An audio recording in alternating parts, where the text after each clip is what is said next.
UFP, the United Federation of Podcasts.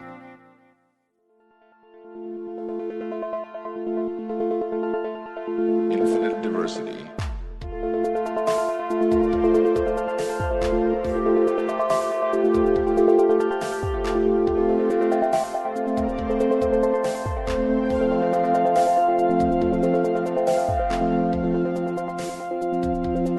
Live long and prosper, and welcome to Infinite Diversity, a Star Trek Universe podcast here on the United Federation of Podcast Network.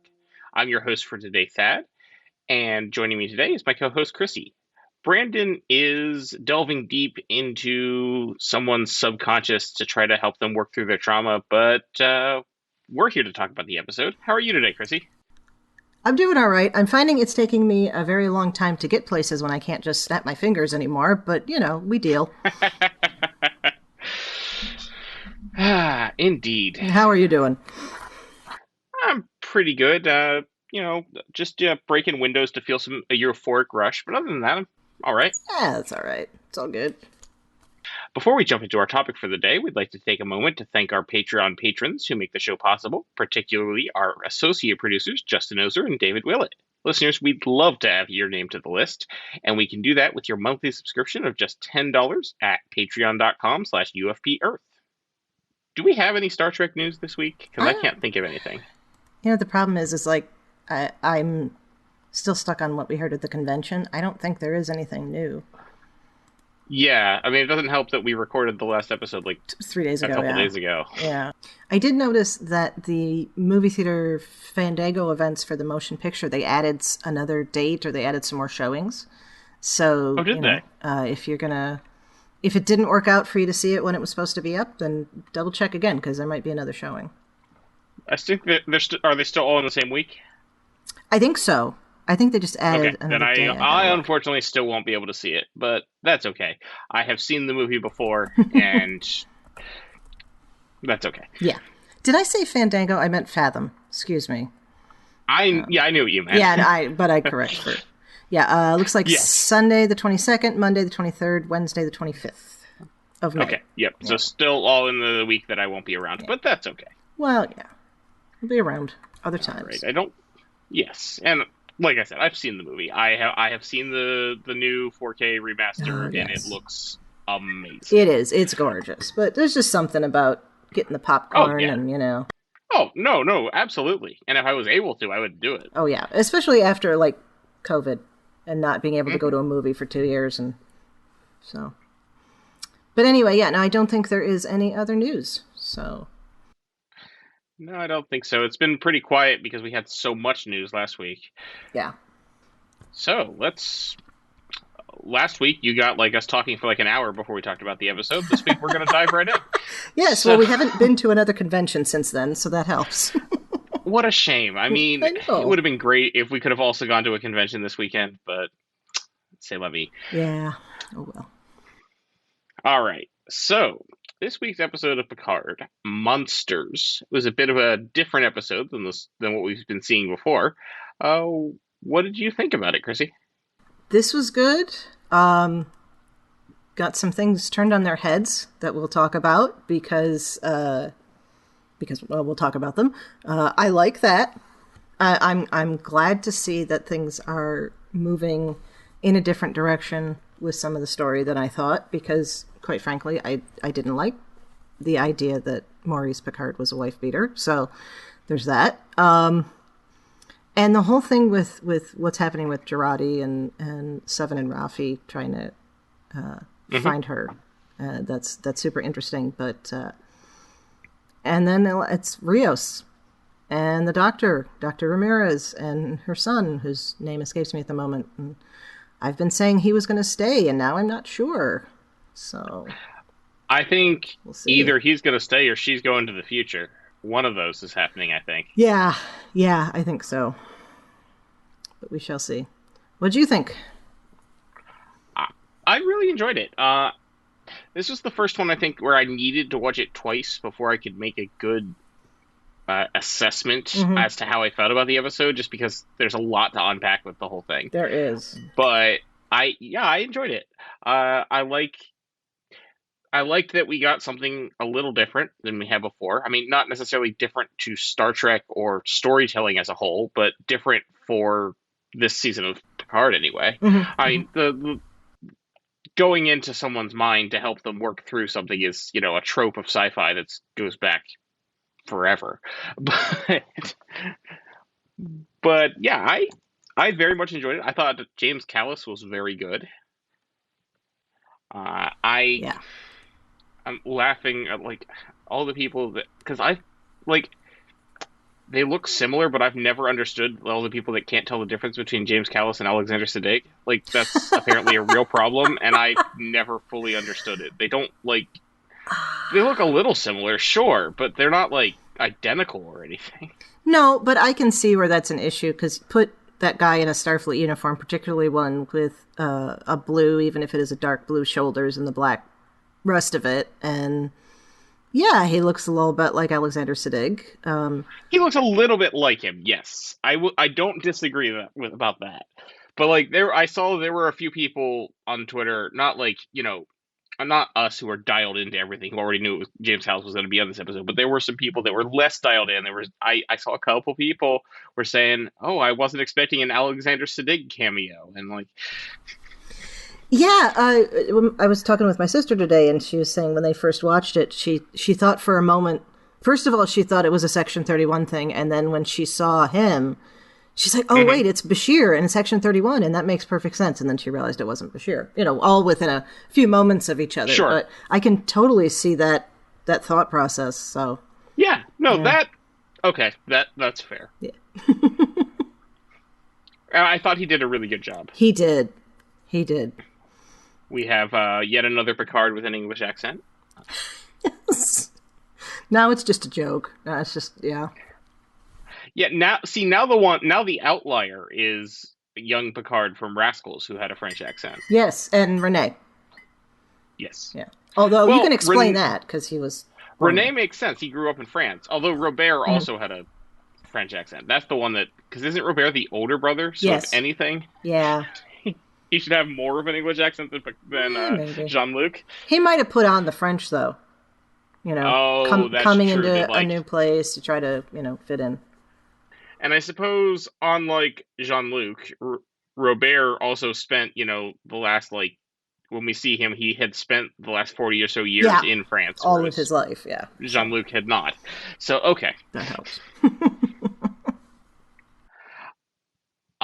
Yeah, I thought... I really wasn't sure where this was going for a long time. Also, I find it interesting. I think Picard's subconscious created a Starfleet uniform out of mashing up multiple uniforms. Yes.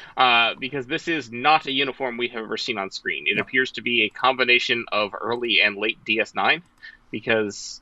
the colors, it's hard to say for sure because of the lighting, but the colors appeared to be that it was a blue yoke with the gray undershirt like we got in early DS9 and Voyager. Yeah. But then if you look closely on his sleeves, he's got the blue rank indicators that are on the late DS9 TNG movie uniforms. Not rank indicators, division indicators. Yeah. No, which I think, found interesting. I think that is the case. There's been a lot of people talking about that uniform, and I'm like, just people, no.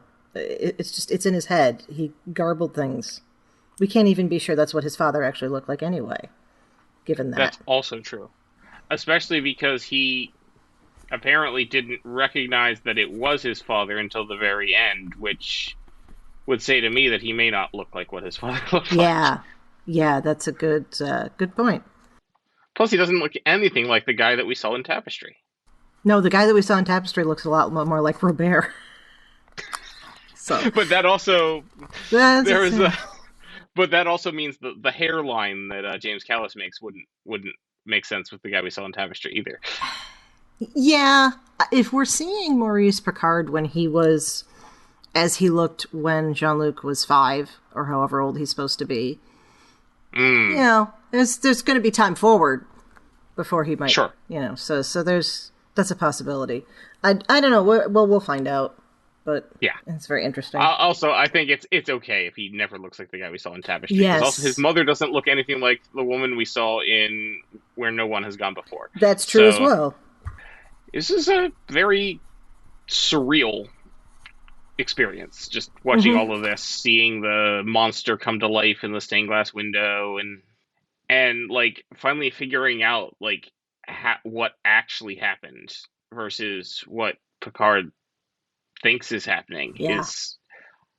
And I love that they subverted our expectations, because I know most of us thought, oh, well, we see, from the flashback scenes, short brief flashback scenes we saw in earlier episodes, we're thinking, oh, well, okay, Patrick Stewart is bringing some of his own personal learned experiences into Picard, because we know that Patrick Stewart's father did suffer from PTSD and was an abuser. So we know. So it seemed like Patrick Stewart was bringing that into his character, Picard, and now we see that the way he viewed it as a child may not have been completely accurate. No, and I think we might still get the same kind of messaging about mental health, though, because no, absolutely, he when he's talking to not Laris, what's her name? Talon, thank you. Talon, not Laris. That's her last name. So, or maybe not. So, right, when he's talking to her about do Romulans Renee, have last names? I don't know. I don't think so. I never really considered it. I was just trying to make a bad joke, so that worked. I get it, but I think Romulans don't have last names. As far as I don't think we've ever seen a Romulan with a last name. Well, we didn't think Vulcans did until apparently we got the wrong. Yeah, well, they walked that name. back. Yeah. Anyway, they walked that back. I don't think there's going to be a first name at all for Spock. I think that thing about the real first names being revealed is going to apply to Mbenga and not to Spock. Well, yeah, I'm going to say they can't take away Mbenga's having a first. I mean, I guess they could. They can. All right. Well, we'll talk about that in 2 weeks.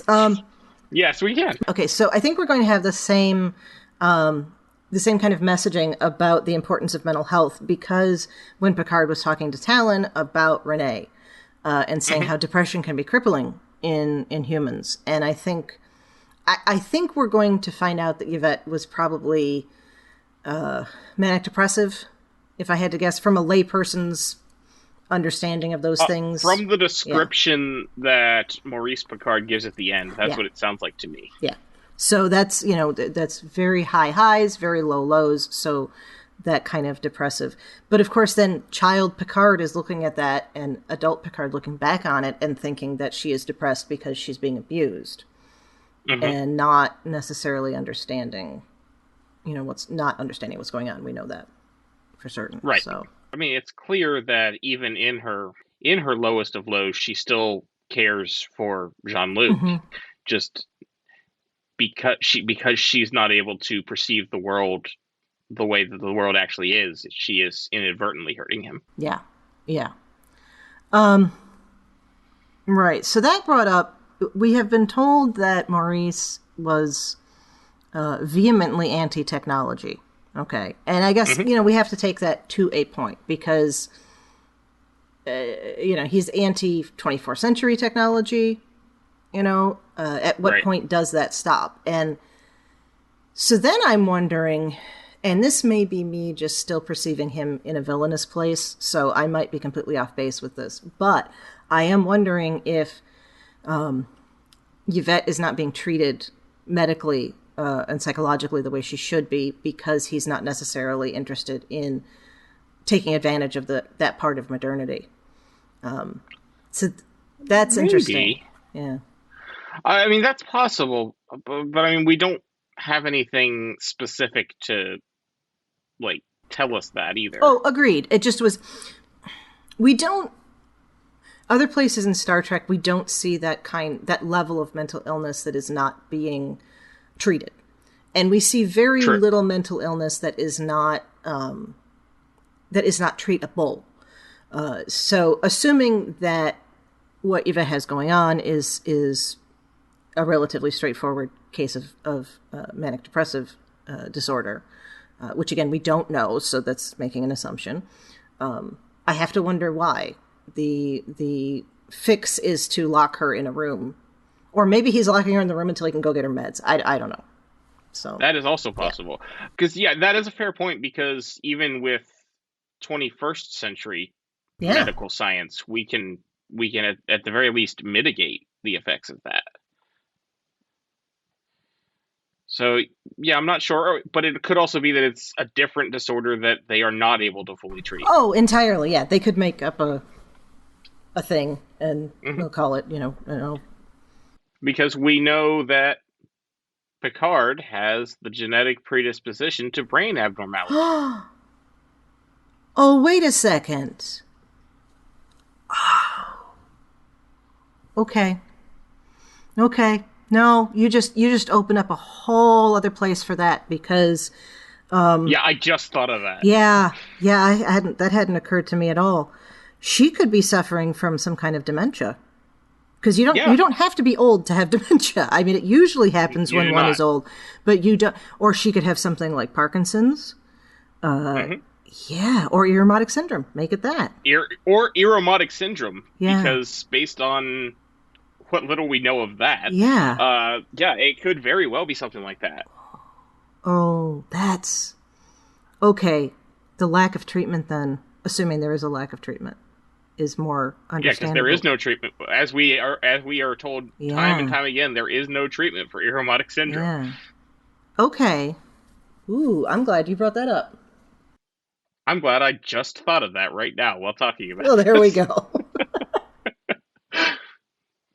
The listeners are saying you're crazy. We thought of that when we were watching it. Okay. Yeah, well, then, maybe you're better at this than we are. But in All Good Things, when Crusher scans Picard's brain, what she says is it can lead to many different disorders, including Irritable syndrome. So, which says that if that's a genetic abnormality, then it's possible his mother had the same thing, and it led to one of many different disorders. Yeah. So, And the only reason she brings up Irritable syndrome is because he had it in the future. Is because he saw that from the future, Which was also Q's fault, which is an interesting little connection, maybe. That is an interesting connection, yes. Yeah. I will say, when he's first starts telling the story to the man who turns out to be his father, and he says, a queen with fiery red hair, the first time I'm like, wait, is Gates McFadden in this episode? I was like, wait a second, is he telling a tale of Beverly? We do know that he himself had red hair, and... Oh, yeah, that's true. And, Renee, both versions of Renee, have red hair, so it makes sense his mother would also have that trait. So, it would have to come from somewhere. Yeah. Although, actually, no, because his mother would not be the Picard.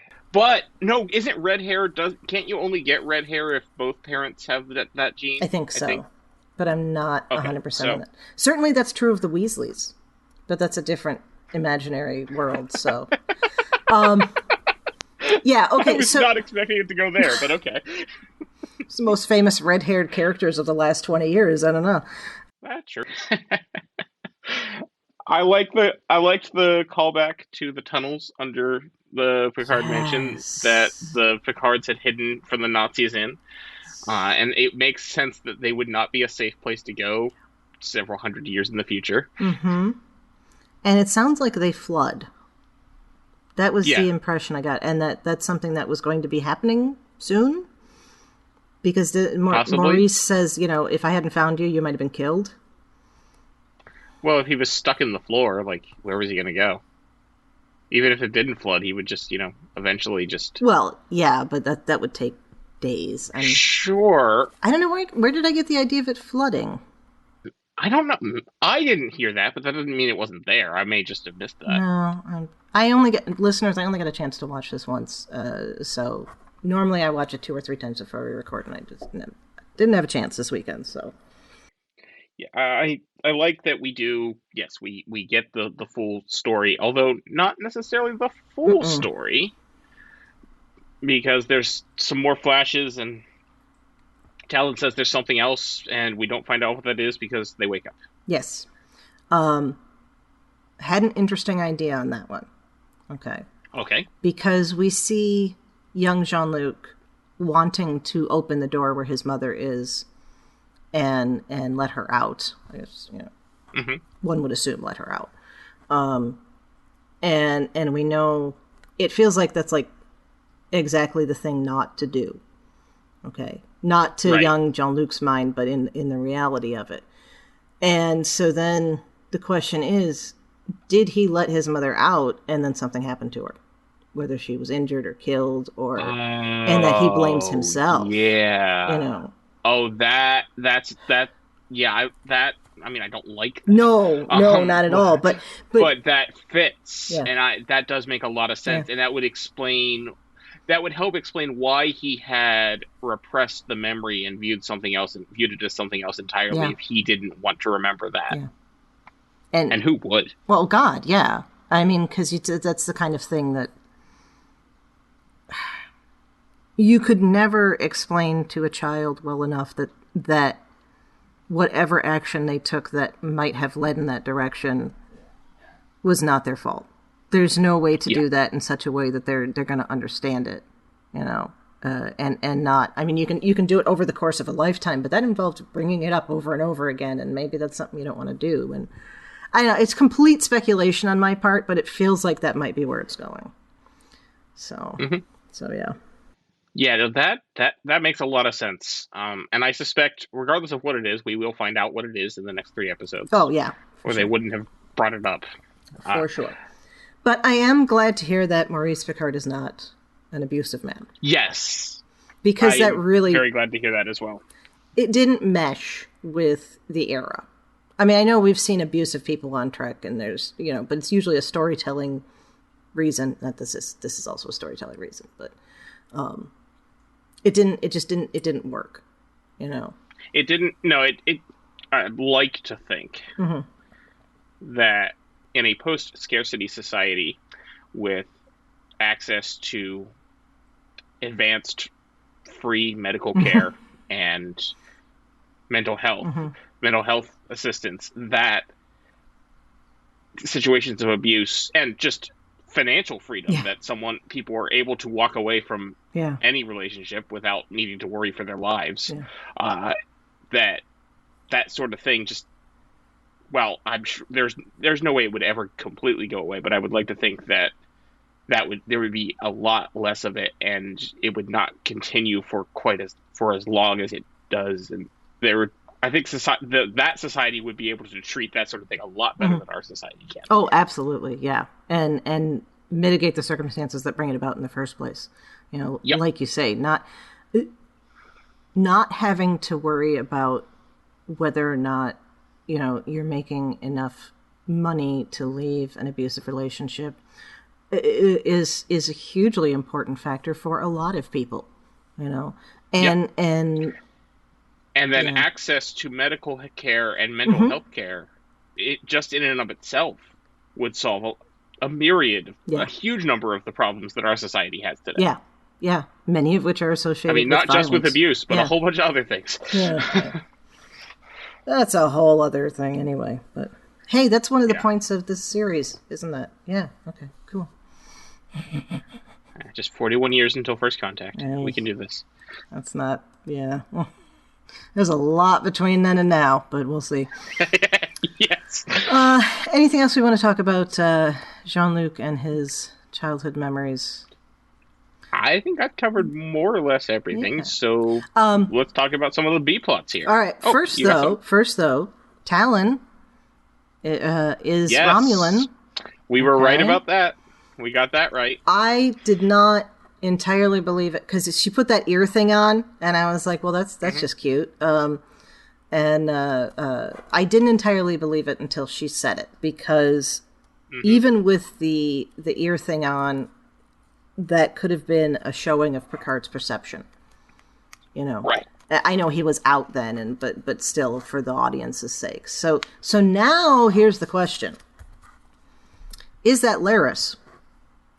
Is that actually Laris? I don't think it's Laris. I don't think it's actually Laris. Okay. Okay, I assume Romulans live a long time, much like Vulcans. Oh, yeah. I don't think they live that long. Well, Yeah, but we're talking about Gary Seven and his crowd, so time travel, not an issue. But do Gary and Seven and his crowd do time travel? I thought they did. Maybe I'm wrong. I don't know. Just it's interesting. We'll see. I don't think it's Laris. I believe it's an ancestor of Laris. Yeah, well, that I think is for sure. So I don't know. This was dinner conversation today with my sister, so I said I'd bring it up. Sure. No, that sounds like I'm throwing her under the bus. I don't think mean it's that. actually Laris. But it's an interesting thought. Mm-hmm. But yeah, I don't think so. Yeah. But that was nice that we get to see that. We now know. Yes. Yep. It does seem a little odd that you would, like, I know she says sometimes with similar species, but it's like, it seems odd that you would do that. You would have agents of different species working in a civilization that doesn't know about the existence of other species. Yeah. That just seems like a situation that's setting you up for a problem. Yes, because, if the agent is ever injured, right. It's one thing if you have somebody who's, I don't know, Bajoran. It's like, right. Somebody punched me in the face when I was a kid, and that's what happened to my nose. But even then, we don't know their internal organs are the same. No, true. They at least have red blood. True. Right, that's so what that helps a little. That's where I was going with that, yeah. Yeah, so, yeah, I think that'll be found out, too.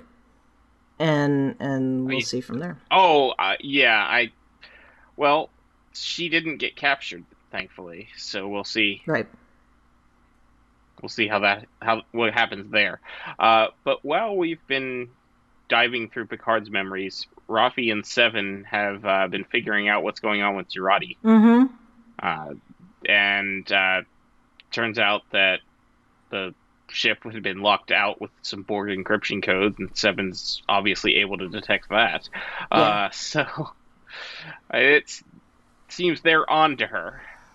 We get an interesting scene that apparently after the gala, Jurati had walked into a bar and broken a giant glass window to get the rush of endorphins to help the queen. Oh, did you know the singer in the bar in that scene is Sunny Ozel, Patrick Stewart's wife, which I thought was a really neat little touch. That was cute. And the band behind her is the band that she plays with. So that's her band. I did not know then the song that she was singing is one of her original pieces. Okay, yeah, that's cool. Really cool. Patrick Stewart, he tweeted about it. He was like, "No spoilers, but here's something you're going to see at this week's Picard," and it was cool. Yeah. so yeah, that was a nice little touch. I feel like there's easier ways to get a rush of endorphins than breaking a picture window, but yeah, and I don't feel like that's a thing that would give you endorphins, but that's me. Yeah, no, if you're walking around LA looking for endorphins, it's not that hard to find a drug dealer. Yeah, no, I mean, that's especially in 2024 from what we've seen. Right. But she does not necessarily have any money, so that might be of course, she has Borg strength, so she could just take them. Yeah. I don't know, she might not. If she can crush handcuffs, yeah. Might not be able to function on artificial endorphins in that way, though. Or artificially created. So, yeah. I am very interested to see where this goes. Because I imagine they'll track her down in next week's episode. Yeah. Or maybe that's the hide and seek. So listeners, we got 2 more episode titles that dropped according to Trek Core, which is where I grabbed them. And next week's is Mercy, and the week after that is Hide and Seek. So, I don't know. Yes. Yeah. And then we still don't know the title of the finale, which we probably won't know until either right before or when it comes out. Yeah. It's tough to talk about a lot of what else is going on in this episode because the stuff with Picard is so heavy. Heavy, yeah, that's a good word for it. Heavy. Yeah. Very much. But we also had another B plot with Rios because he's gotta talk to Teresa Ramirez, and we get some very strong Star Trek For the Voyage Home overtones. I loved when he said, "No, I'm from Chile. I work in outer space." Yes. That was beautiful.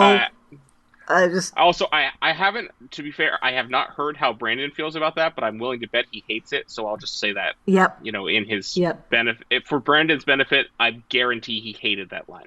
Yep. Feel free to dispute us. But I loved it. But no, I loved it too. As soon as she said, "What are you from outer space?" I'm like, "Oh God, no, he's from Iowa. He only works in outer space." Well, he's from Chile, but yeah. Yeah, which is more, that's all the more reason that I feel like either he's going to stay or she's going to follow. And I think it's easier for him to stay. I think it's easier for him to stay. I think it's easier for the production of the show for him to stay. Yeah, I don't think we're going to have Rios with his new family on the La Serena. Not on La Serena, amidst everything else that's going on next season. But yeah, the La Serena is redundant there. I know. Yep. But we'll see. I mean, there's that factor of, since she is a doctor, I think there's more likelihood that she has an effect on somebody's life that is going to butterfly effect out further. So for that reason too, it makes more sense for him to stay, because he can just keep his mouth shut. Then it's fine, No, I think he's going to stay. He's going to work with her to still try to, bring good to the world. I really do think he's clearly completely smitten. Oh yeah. And I think he'll be sticking around. I loved her reaction when they beamed onto the ship, and she's just sort of like standing there, her mouth open, like, okay, yeah, that's exactly the correct reaction. And the kid too. I also loved the kid. It's like, I'm going to touch everything. Yeah, because what else are you gonna do? I'm gonna go poke the buttons. Yeah. No, that was fun. I'm looking forward to the rest of that story. Yeah. So Picard heads back to talk to Guinan because he wants to summon Q to find out basically what's happening here. We need to end these games. Yeah. Basically. Yeah. And so he goes to Guinan to see, and Guinan says yes. That after a long time ago, after a long Cold War between the Elorians and the Q, they struck a truce. And she has the ability to summon a Q. Yeah, and for some reason she has the bottle that contains the truce. That was a little weird to me. Do all Elorians have one, maybe? And that's what is this like something that was divvied out to people that might need it? Maybe. Why didn't Dr. Soren summon a Q to help him in Generations? Maybe he'd already used up his bottle for something else. That's maybe possible. only get one. But either way, it doesn't work. No. We get a dramatic light show, we get bottles breaking, and no Q shows up. But this guy comes in. Now, I'm going to say this before you go further. We figured that was another Q when we were watching it. Oh, yeah. For sure. Yeah. I thought it was going to be Quinn from Voyager. And I thought it was going to be Corbin Burnson Q. So, because the guy, like, at first glance, before we actually get a good look at him, I'm like, he kind of looks like he could be Corbin Burnson. That would be a cool thing, and then it wasn't. But, we were absolutely sure. I was thinking Garrett Graham's Quinn. Like, we know he was on Earth in the mid-20th century. So, like, it's not a huge stretch that he was also there, 60 years later. So That's I'm like, true. So I'm like, that's who I thought it was going to be. But no, turns out it's a character, an FBI agent Wells, played by actor Jay Carnes. And interesting thing about Jay Carnes is, and ordinarily when someone plays multiple characters in Star Trek, it's not that notable. No. It happens all the time. Look at Jeffrey Combs. But Jinx. There are a lot of coincidences here. Jay Carnes played Lieutenant Duquesne in the Voyager episode Relativity. And for those of you who may not remember, I literally just watched it before recording this because I'm like, I need to watch this again. Yeah. Good catch. I have not seen it in a while. That episode is one where there is where it's a time travel episode. Mm-hmm. It's about someone messing with the timeline, and they have to solve it. And there is a mystery, and it turns out the person who's doing it is someone you didn't expect, and yeah. Okay, no, never mind. Why am I trying not to spoil a 20-year-old episode? Because that's what we do. Anyway. Politeness. But anyway, Lieutenant Duquesne is working closely with 7 of 9 mm-hmm. as and sending her throughout various time periods in Voyager to stop this temporal attack mm-hmm. that's going to destroy Voyager. So, again, normally, same actor, different roles in Star Trek, that's normal. This is specifically a character who was a temporal agent. Yep. From the future. And I mean from the far future, from the 29th century. Yeah. And worked alongside 7 of 9. Hmm? And at the end of the episode, he specifically tells, because he ends up drafting Janeway as well at the very end to help. Mm-hmm. But he had before sending Janeway and the 7 back to their own time on Voyager, he tells them, since all the places you went to were in the past, I'm not going to wipe your memories. Mm-hmm. So 7 remembers this guy. Mm-hmm. 7 will know all about this. It is still possible he is not that guy at all, and it is just a coincidence. But that is a big coincidence. Yeah. And to add an interesting little wrinkle to this, he is Agent Wells. And in the Voyager episode Relativity, Lieutenant Duquesne was of the time ship Relativity. Mm-hmm. The time ship Relativity, according to its dedication plaque, which we see on the bridge, is Wells class. Yeah. So, if this is not actually Duquesne trying to correct the timeline, mm-hmm. then Terry Matalas is really effing with us. Yeah. It's the only caveat I'd say there is that maybe he's a predecessor.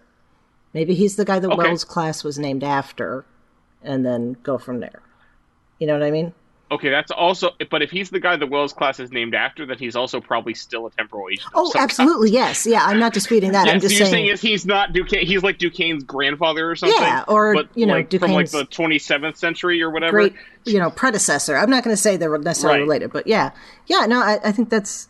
That, I'm glad you found that information. That is very interesting.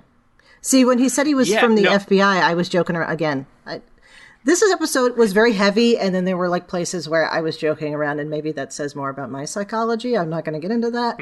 But I said, damn, we got an FBI agent, and they didn't get David Duchovny in to do a cameo? Yeah. No, I also thought that. Yeah. That would be great. Yeah. But, and I'm sure people on Twitter were already talking about this. Yeah. I missed out on a lot of the discussion of this episode because... Since we recorded mm-hmm. last week's episode a couple days ago, I had muted all of the... Mm-hmm. I had muted Star Trek Picard and all of the main character names on Twitter, which led for a very interesting Twitter experience for a day or two. Because I watched this episode a day after it came out. And so I missed a lot of the initial discussion. And I'm sure I'm not the first person to point this out. Mm-hmm. Because... I'm looking at this guy, I'm like, I've seen him before. So I pulled him up. I pulled up Memory Alpha, and there, it's got both his characters right there. I'm like, oh, okay. Yep. Yeah, and it's got to be. It's got to be a reference. If it is not the character, that name, the Wells name, is just too much of a smoking gun for it not to be a reference. Yeah. So... We'll see. I still suspect it may end up being a completely different character and it is just an Easter egg, but... That might be. It's such a coincidence. No, I'm leaning toward there's got to be some temporal agents involved somewhere. If for no other reason than why would the FBI be involved in you have some he shows the video. Okay. And that is something that can be explained as a magic trick. That is something that can be explained as a faked video.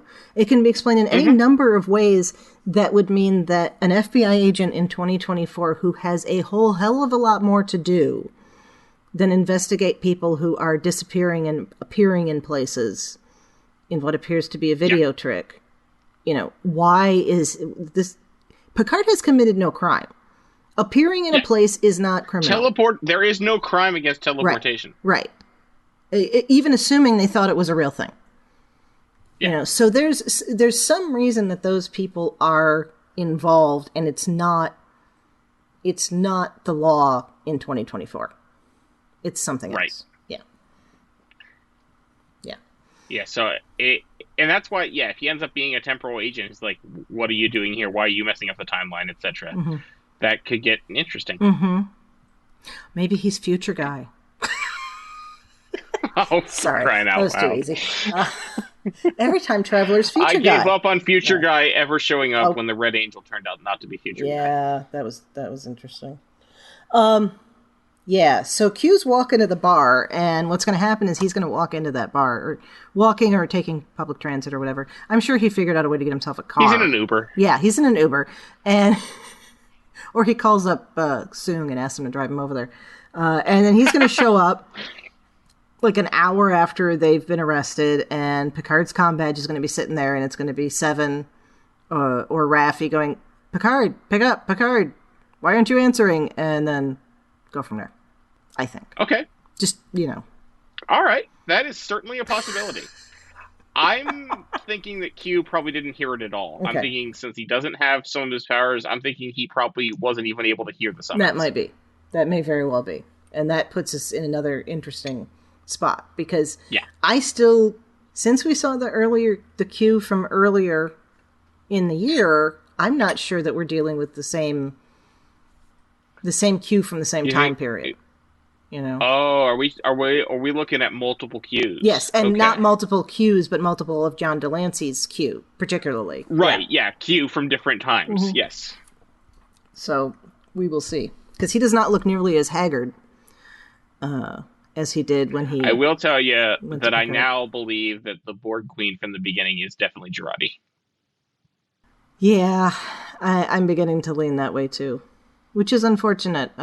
She's got a very interesting character, and I will be sad to see her go that way. I love the character, and I love the actress, but I do think that's how this is going to play out. Yeah. We'll see. Listeners, you can tell us we're wrong. If we are, that's fine. We have no problem with that. Listeners, you can tell us we're wrong if we aren't, because you'll do that anyway. Yeah, that's true, yeah. But we'll say no in that case. So, yes, like I say, this is... I almost feel like all the rest of the stuff is just such side material, other than finding all this out about Maurice and Yvette. So I'm hoping we get more of what's going on with everybody else next episode. Yeah, I almost feel like this could have worked better, like, because last week we had, like, the 35-minute episode. I think that could have been better this week, and it just be the Picard scenes. Oh, that would have been an idea, because they could have thrown the other into whatever... Well, we don't know what next week looks like. So... That's true. We might have to resolve... what's the word I'm looking for? Reserve judgment until then. But, yeah, that would have...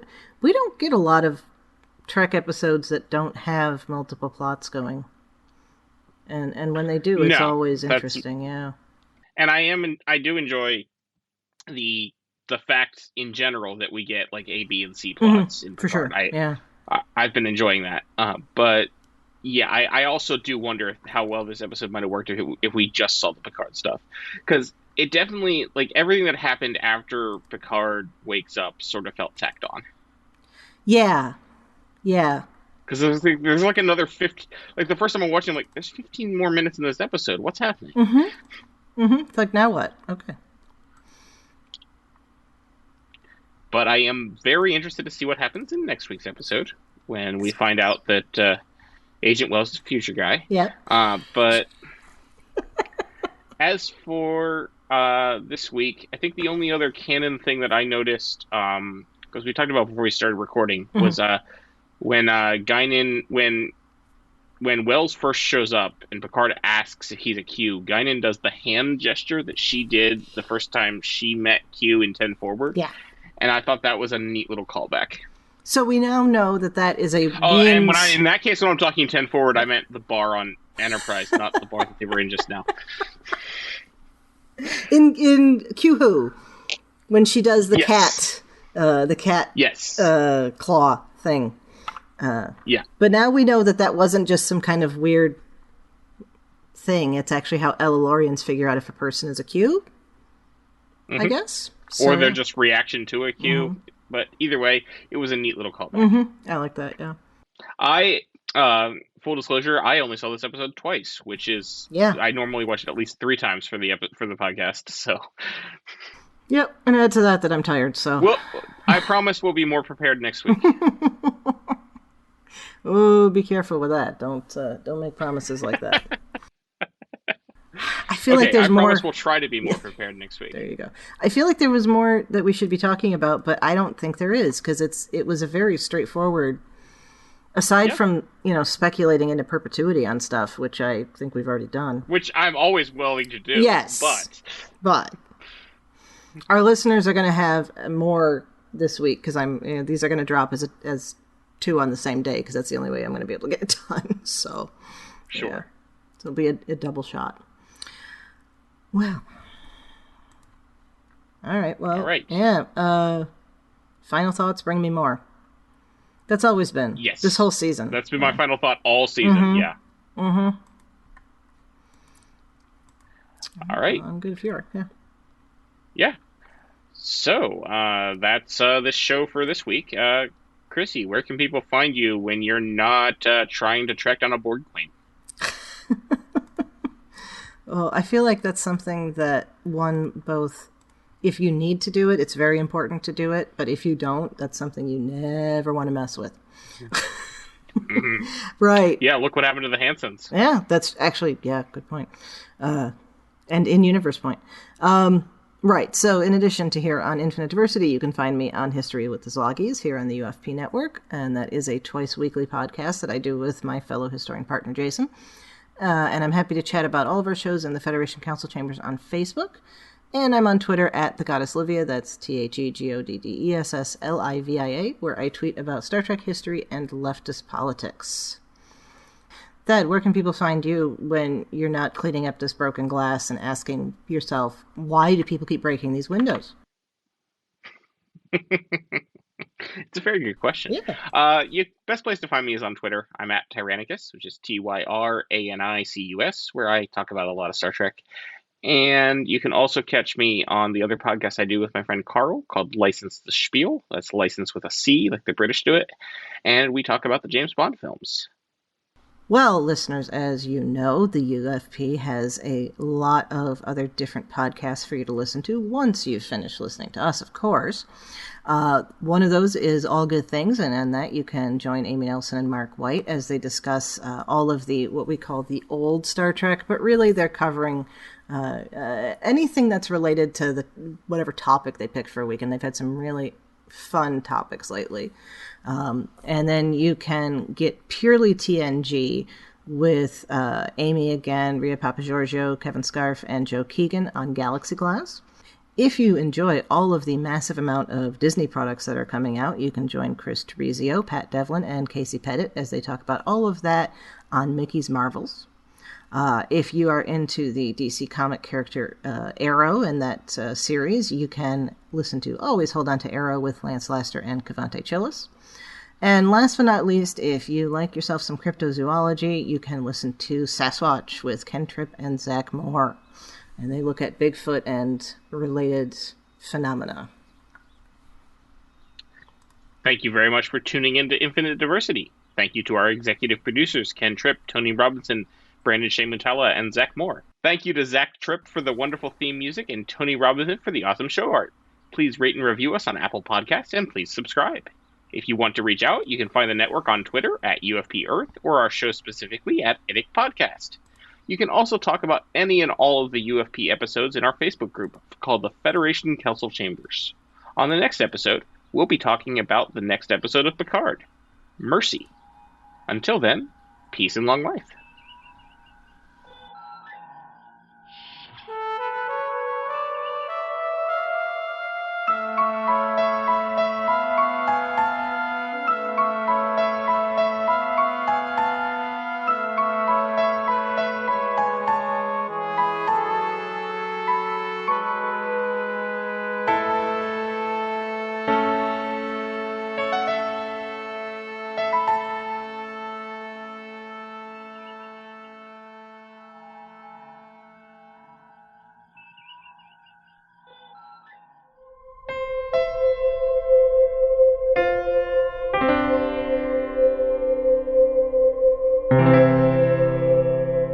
This has been a production of MTMR Media Works.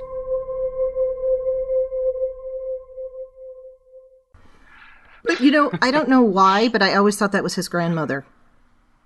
And I maybe just because, the first time I saw it, it was, the perception of somebody Maybe it was? I think it is supposed to be his mother, but I always thought it was his grandmother. Yeah.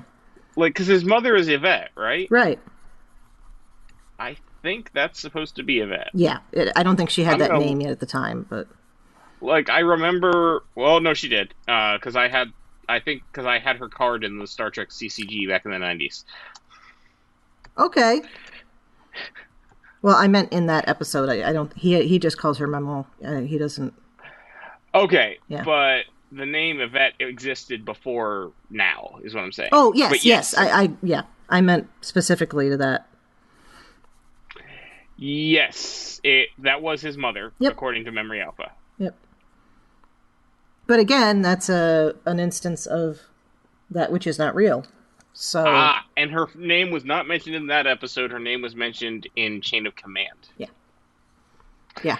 So that's how the Star Trek CCG had a photo of the lady from Where No One Has Gone Before with the name Yvette Picard. Yes, that works. We digress. But what else is new? Yeah. All right. So